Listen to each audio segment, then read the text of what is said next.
Forget about crazy finishes to football games. What about the downright bizarre things that have only ever happened once in the NFL?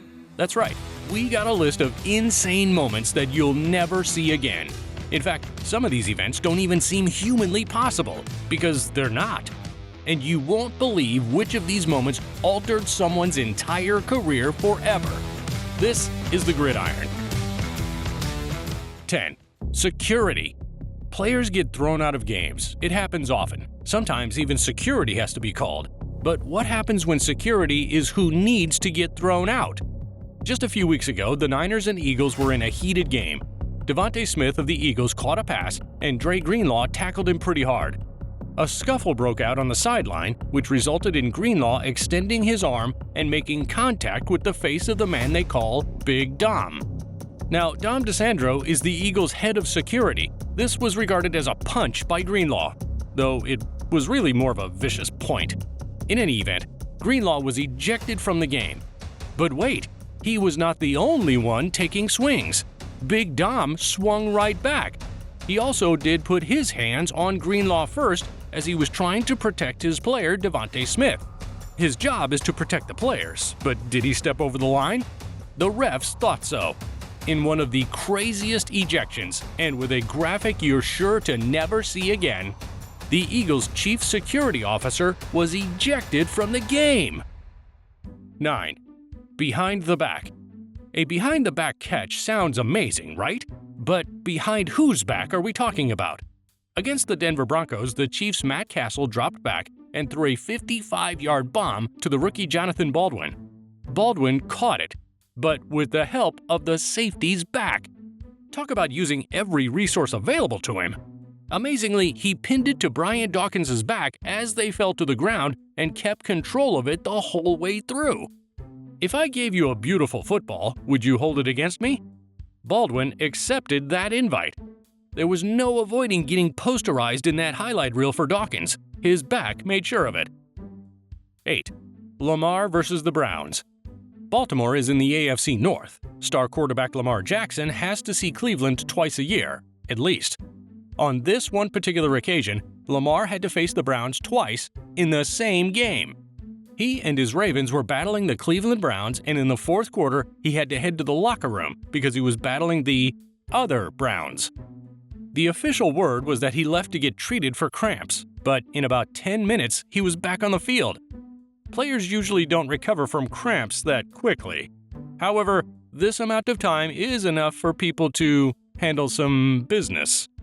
When Lamar was asked if he went to use the bathroom, he denied it. You were kind of like jogging, like you had to use the bathroom or something. No, I was cramping. I ain't putting a Paul Pierce. I didn't put a Paul Pierce. I was cramping. And what was the other question? Lamar insisted he didn't pull a Paul Pierce, but Paul Pierce didn't even admit that he had pulled a Paul Pierce until after he retired. That's not something you want to openly admit while you're still playing the game. We'll take Lamar's statement as saving face, or saving his ass. I just had to go to a bathroom. 7. Diggs' spectacular catch. January of 2018, the Vikings were squaring up against the Saints in the divisional round. The winner would go on to play the Eagles for a chance to go to the Super Bowl. It was the fourth quarter and the Saints were up by 1. The Vikings had the ball around their own 40-yard line with 10 seconds left and no timeouts.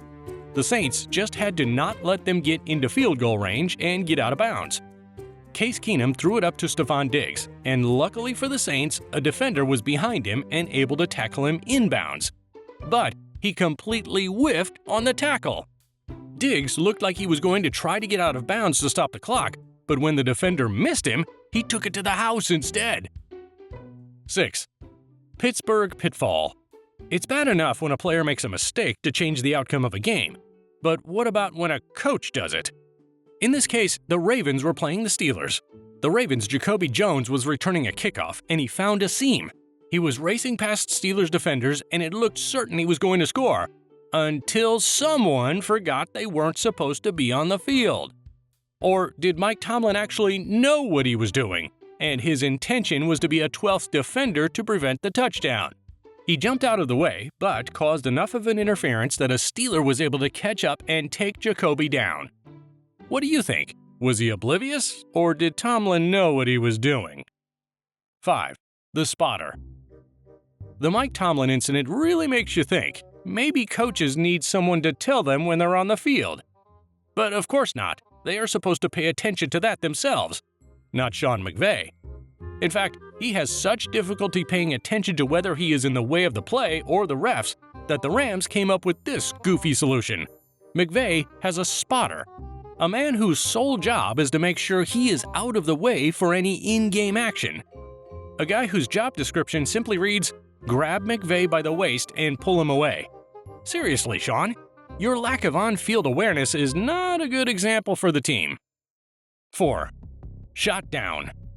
In early 2008, Plaxico Burress was on top of the world. He and his Giants just knocked off the undefeated Patriots in the Super Bowl.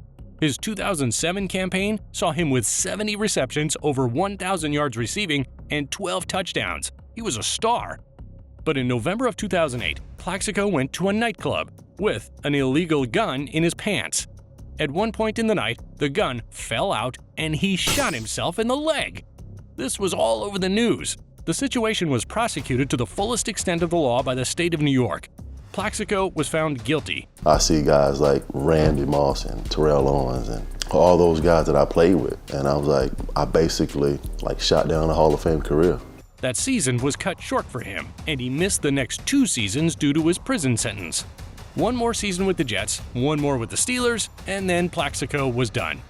Though this was a horrible accident for Plaxico, this wasn't the player who altered his entire career purposefully. 3. Doing it all. Remember when Giselle defended Tom Brady, saying he can't throw and catch the ball at the same time? My husband cannot throw the ball and catch the ball at the same time. Well, he can't.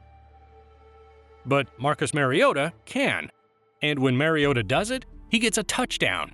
This is the only way a quarterback can legally throw a pass and catch it.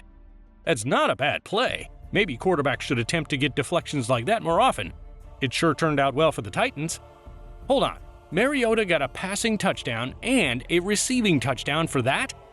Whoever played him in fantasy that week must have been very happy. 2. Inhuman. Back in 1979, the Cowboys and Steelers were playing a game. The fans were enthralled by the plays on the field, until something else more exciting than football stole their attention. Yep, there were some objects in the air, flying, and they were unidentified, otherwise known as unidentified flying objects. Most people would think, oh, it's probably a drone. This is nothing special. But this was 1979, and there was no such thing at the time. The fans in the stadium were confused during the game, and after the game, no answers were ever reached. Investigations were done, but no solid answers were ever provided. To this day, the best explanation anyone has is UFOs. 1. Early retirement. Plaxico may have accidentally shortened his football career, but we have a different phenomenal wide receiver who ended his career abruptly. But seemingly, it was entirely on purpose. Yes, the man who once decided to do his best King Leonidas of 300 impression during a kick return.